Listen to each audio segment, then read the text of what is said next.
Everybody in the Dental Nacho verse, this is Brandon Hill, the director of strategic growth from Dental Nachos, and I'm excited to be here on Dental Nachos TV with some really cool guests that are going to be talking about some things that might be interesting and I think very important in dentistry. It's always great to talk about people who have great experience in the dental world, both as a clinician and also people who have great experience helping those clinicians in other ways be very successful. So I will say that these two people are friends in a way, and one of them actually, is from Boston or been living in Boston for the better part of their life. And those of you that know me, I am a diehard Philadelphia sports fan, and I kind of hate all things Boston when it comes to sports. I don't hate Boston people. I don't hate Boston food. It's just a sports thing. We're in the middle of the NBA mix of things, and I'm hoping the Celtics fail. But we're going to actually talk about from someone from Boston how to be successful in Boston. So we're going to talk about Boston success. That's not something I would normally do in my regular life, but we're going to make an exception today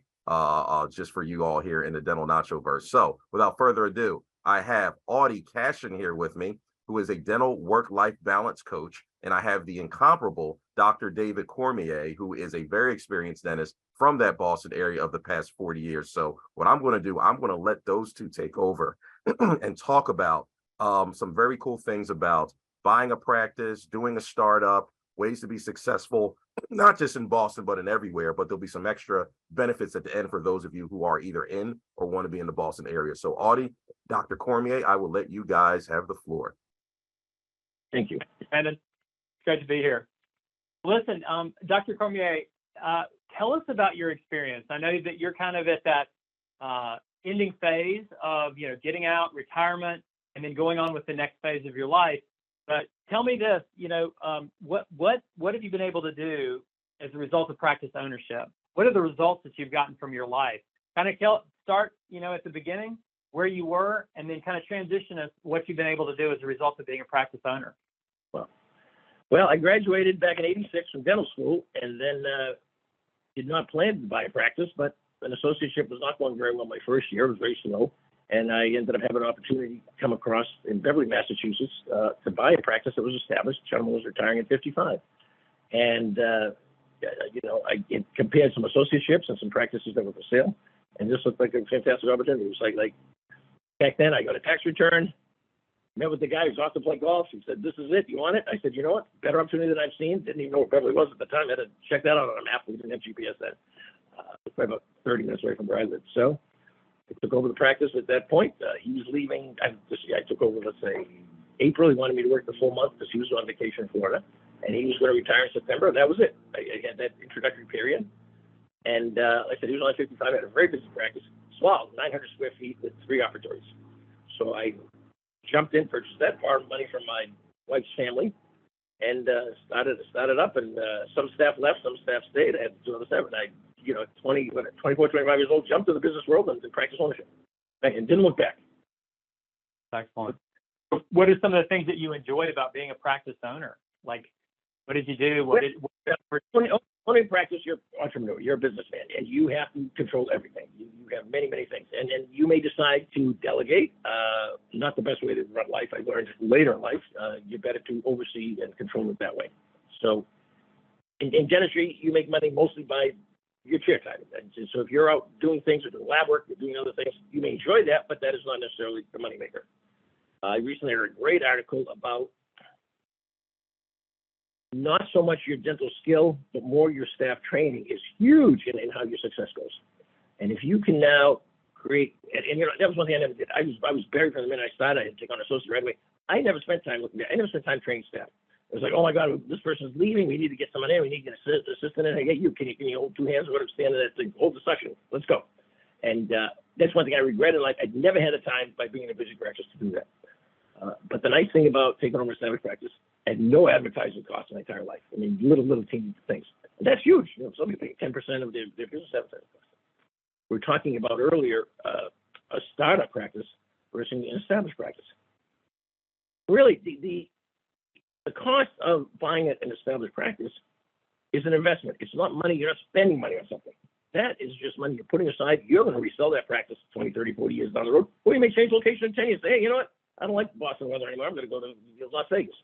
You have the option to sell that practice now that money is still there. You're not losing that money. You're actually investing and growing that money. Same with the building if you buy the building. And that's a whole other deal, whether you want to lease or buy, flexibility, a small office, you want to expand into a larger office. I always liked ownership. The value of my business, the value of my building really hasn't gone up that much in 15, 20 years. But I had that control. This is forced savings. Now I put that money aside. Now I have that nest egg of money when I sell my building that comes to me, and that's just like forced savings. I always looked at it that way. I bought an extra home. I bought a vacation home. That was the same thing. I said, you know what? It's going to be tough to make that bill, that extra mortgage every month and tax and everything else. But you know what? And maybe I'm not going to make money on that building when I sell. But it's forcing me to put that $1,000, $1,200, $2,000, whatever wage. Then I may spend in restaurants or vacation or something else. And at least now I have something putting away if I can swing it. And you have some tax advantages too. But I myself, buying that practice, and the cost doesn't matter. If you buy a $500,000 practice, depending on what you're making for that, buy a $2 million practice, if you can do financing, you're making money over that. It's a jump in and run. It's already there. I would say you're losing at least 5 years or more of your life if you have to do a startup practice. If you are successful, and your chance of failing are much higher, way greater. I know people who have done startup practices who failed and had to close or sell at a much lower price and lost a lot of money. And the dental supply companies will help you buy as much stuff as you want that you don't need. And I think a lot of people tend to overbuild. And it's wonderful that they're confident and they want to go for this thing. But, I started with a 3 operatory practice with full operatories, 2 hygienists, 1 dentist, or 2 dentists, and 1 hygienist.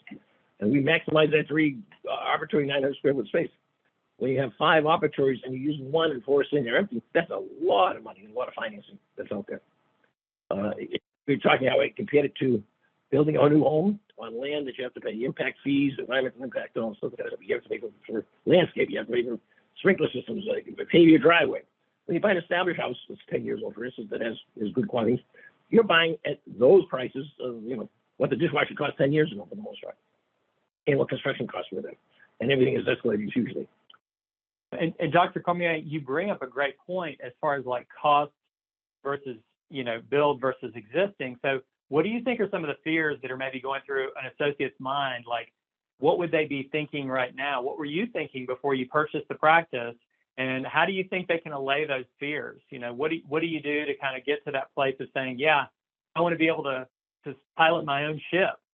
How do you get to that place if you've got a lot of fears involved? And what are those fears? You have fears, anxiety, stress can be a good thing if it's used properly. It may motivate you. They say dentists do okay till they buy a new house. All of a sudden they get a new house. Now they got to work harder to get going. And it's amazing what new things. A new office space. I went from a 3 up to a brand new 900 square feet to a 2,200 square foot office. And that was the motivation of my staff. That was the motivation of patients. Just the change of environment was huge. Just walking into a beautiful new space that had room, that had a lounge for the staff. Those type of things. You'll be amazed how those fears will overcome apathy, and I think that's really important. And the fear and the stress, if you can handle stress, I'm great with stress. You get through everything.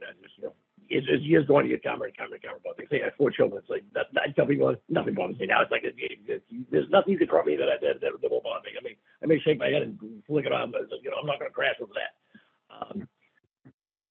What if you look back from where you are now? And what this has given you a life that you could afford to do pretty much anything that you wanted to.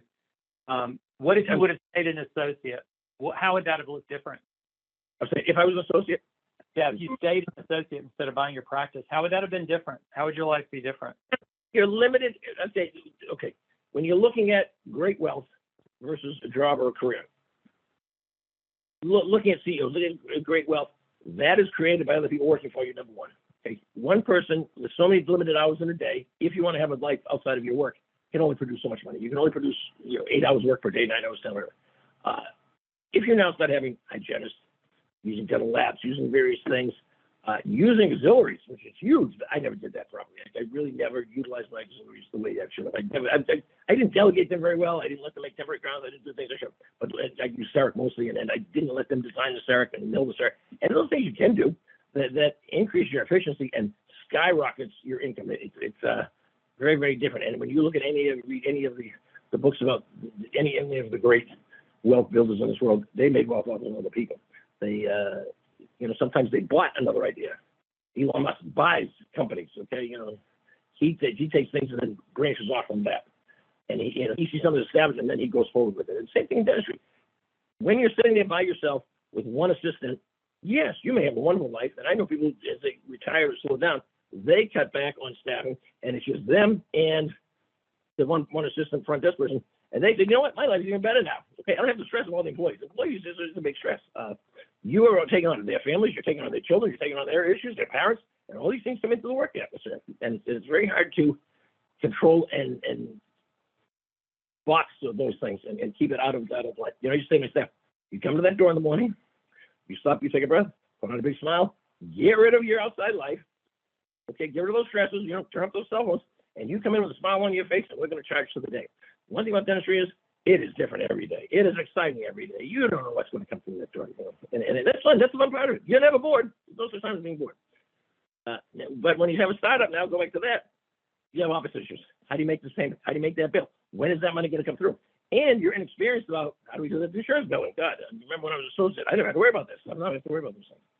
And you may choose to, well, as you have more income coming in or let's say more production, now you can hire companies. Now you say, okay, let's hire a dental billing company. Let's hire a payroll company. Let's get them out of the office and not have to worry about controlling those things. I remember one point I had, we missed a tax payment on the quarterly taxes, what it was for the payroll. That's a big nightmare. So I said, you know what? Let's get rid of payroll. Let's send it off to another company to do it for a little bit of money. But now you have the money flow. So now you have more production going on. You can do that. When you're starting out small, you do things in small increments. But you have more time to choose your staff. You have more time to do training. You have a lot of time to continue to add those type of things. But you don't have the money, Ron. You just have the time, Ron. And Dr. Cormier, I know that we kind of came together as a result of a referral from a previous client of mine and someone that worked with you as an associate. And what's really cool about it is I've heard his story. I've seen his business be successful as a practitioner and how he was able to grow it using the things that you taught him, how you mentored him. And I know we kind of brainstormed, how do we create this opportunity for another dentist to come in and take your practice, you know, with that offer in kind of a hybrid way where they get the best of both worlds. They get the best of, you know, a startup, but they also get the best of an existing practice. Tell me more about that. How is that going to work? And, you know, how we're getting together their board of advisors. Give me way too much credit. Nick absorbed things. I didn't necessarily train Nick or teach anything. Nick was very sharp and absorbed things just from observation. I was not working in the office very much with Nick when he took over, but he was able to take that, see what went on in my practice, see what was going on. Decided not to get a suburban Boston practice, but he decided to go off into the hinterlands of the woods and found a beautiful practice that he could expand on. And, you know, he saw what was done with my practice and saw what he could do and was able to do that. Now that I'm selling my practice, we have, or whoever takes over that practice has your experience to help them with life coaching issues. Well, yeah, I can help them with life coaching. I'll say anything you want to know. But they also have my experience over the years. You know, I told my children too, I said, hey, listen, I can tell you the easy way to go through life and things you should do, but you're not going to listen to me, you're going to make your own mistakes and move on. But you know what? It's nice to have someone, have a mentor. You pick up the phone and say, oh my God, I got this problem. I have this patience I said about this, right? Something to do with that. Oh my God, this broke a fracture with this. And it's really nice to have somebody you can pick up the phone anytime and say, help, you know, come see me. I want to show you this. And you know, of course, with technology, computers today, you can videotape and film. You can send that. Hey, send me the record of that. Send me a picture of that. And that is for this one. Snap a picture and send it and say, hey, I'll take advice on that. How to do that. But you know, with my practice, it's been closed for a few months, but now you have the advantage of almost the advantage of a startup, because you're going to have to be hiring staff slowly as you move on, train them to work for you, not they're dedicated to me, they're going to be dedicated to you, but you have a patient flow that's already there. So it is a sort of a combination of a newer practice. You also have the option to say, listen, I want a boutique practice. I want to work 3 days a week. I have children at home, and I want to dedicate my time to my children.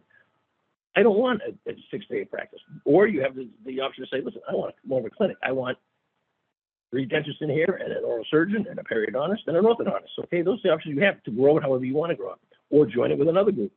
Those are some options also. So right now we have huge flexibility. You're almost starting again with the patient flow and saying, these are the rules I want to set down. When patients come into your office as a new patient, you give them the rules. This is what we do here. We either bill insurance, don't bill insurance, take Blue Cross, don't take Blue Cross. You set those rules, and the person follows them. If you're in an established practice and you suddenly say, no, we're not going to take Blue Cross, we're not going to take them, you're going through a lot of change that the patients may or may not like, and they may resist, or they may move on to somewhere else. And so this way, with a startup, you set the rules ahead of time. When they come in, most people are very agreeable to whatever those rules or practice philosophy is, and are okay going to go with that. You know, you may say, I don't like that. I want you to do this. They're resistant to that. They're going to leave, go to another dentist. That other dentist may come exactly the same thing you did, but they will accept it because now they're somewhere else and they've heard it from somebody else because they've chosen to go there. And they feel different than you pushing it on them. So that's sort of my feeling about my practice, but it gives you an opportunity to expand or flow the way it is. Absolutely. Well, and Brandon, I think you've kind of set it up so that if people are interested, they can reach out and say, hey, I'd like to know more about this. How would I be able to see if that's a good fit for me?